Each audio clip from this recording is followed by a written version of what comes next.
안녕하세요. 오늘 여러분과 함께 AI 프롬프트의 세계를 좀 더 깊게 들여다볼까 합니다. 어떻게 하면 이 인공지능이 우리가 원하는 대로 꾸준히 잘 작동하게 만들 수 있을까?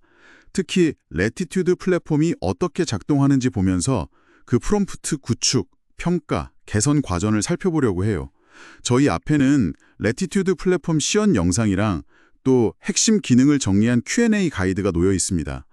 복잡해 보일 수 있는 이 AI 프롬프트 관리를 좀 명쾌하게 이해하시는 게 이번 시간 저희 목표입니다. 바로 시작해 볼까요? 그러니까 AI라는 게 참 똑똑하면서도 가끔은 어디로 튈지 모르는 면이 있잖아요. 이걸 어떻게 길들여서 우리가 맡긴 특정 작업, 예를 들면 고객 문의 분류 같은 거요. 그런 걸 안정적으로 수행하게 만들 수 있을까요? 네, 맞아요. 바로 그 지점이 핵심입니다. 예전에는 프롬프트를 고치는 게 약간 감에 의존하는 면도 있었죠. 뭐랄까 해보고 고치고 그런 식. 하지만 레티튜드 같은 도구는 이걸 이제 체계적인 공학 과정으로 만드는 거예요. 공학 과정이요? 네, 만들고 시험하고 고치는 이 과정을 시스템 안에서 계속 반복하는 거죠. 아하, 그 과정의 첫 단추가 바로 구축, 빌드이군요. 레티튜드 에디터에서 이제 시작 프롬프트를 만드는 거고요.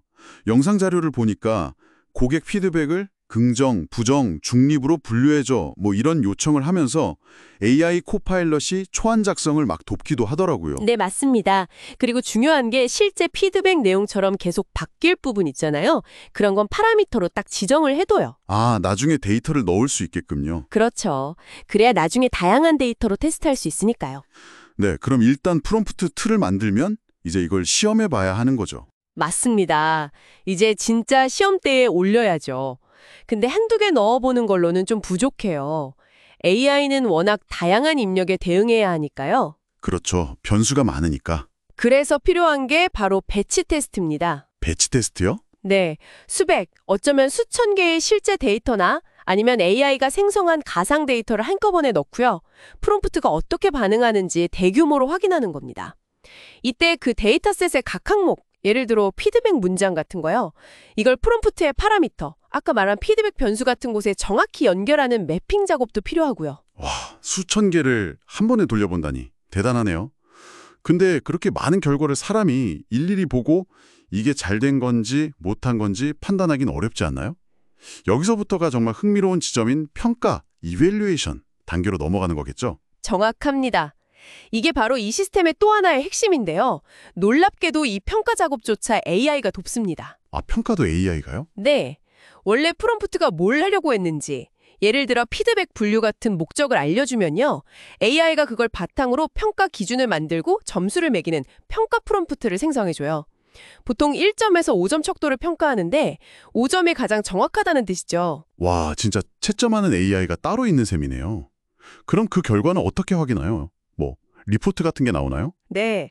로그 기록이나 대시보드를 보면요. 각 테스트 입력값, 그리고 AI의 응답, 거기에 평가 AI가 매긴 점수까지 쭉 나옵니다. 아, 점수까지 한눈에요? 그렇죠. 예를 들어 어떤 피드백을 AI가 좀 엉뚱하게 기타라고 분류하고 2점이라는 낮은 점수를 받았다면 이 부분에서 문제가 있구나 하고 바로 알 수 있는 거죠. 문제가 보이면 바로 개선 단계로 이어지겠네요. 특히 그 낮은 점수를 받은 실패 사례들, 그게 중요한 단서가 될 것 같고요. 맞습니다. 네. 레티튜드에서는 그런 실패 사례들을 딱 모아서요. 이런 입력에 대해서는 이렇게 잘못 답했는데 원래 프롬프트를 어떻게 고치면 좋을까 하고 다시 AI에게 물어볼 수 있어요. 그럼 AI가 개선 방향을 제안해 주는 건가요? 네, 제안을 해주죠. 중요한 건 이 구축, 평가, 개선 사이클이 계속 돌아간다는 겁니다. 한 번으로 끝나는 게 아니에요. 계속 반복하는 거군요. 그렇습니다.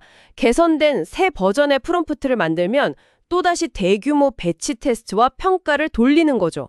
그리고 이전 버전과 새 버전의 평균 점수를 비교하면서 성능이 실제로 좋아졌는지 그걸 객관적인 숫자로 확인하는 거고요. 예를 들면 평균 4.2점에서 4.4점으로 올랐다. 이런 식으로요? 네, 바로 그거죠. 그럼 성공적인 개선인 겁니다. 만족할 때까지 이 과정을 반복하고요. 또 버전 관리 기능이 있어서 언제든 이전 상태로 돌아갈 수도 있어요. 이게 단순히 그냥 기술자들만의 이야기가 아닌 것 같아요. 여러분이 만약 회사에서 고객 리뷰를 자동으로 분석하거나 아니면 특정 톤의 마케팅 문구를 AI로 만들고 싶다고 하면 생각해 보세요. 네, 그렇죠. 이런 체계적인 과정을 거치지 않으면 사실 AI 결과물이 좀 들쭉날쭉해서 믿고 쓰기 어렵잖아요. 맞아요. 결국 AI를 제대로 활용하기 위한 품질 관리 그리고 신뢰성 확보의 문제인 셈입니다. 그렇군요. 품질과 신뢰성. 네, 그렇게 프롬프트 개발과 검증이 끝나면요. 최종 버전을 API나 SDK 형태로 실제 서비스에 배포하게 됩니다. 근데 여기서 끝이 아니라 운영 환경에서도 Evaluate Live Logs 같은 기능을 써서요. 실제 사용자 입력에 대한 프롬프트 성능을 계속 모니터링하고 관리하는 거죠. 지속적으로요.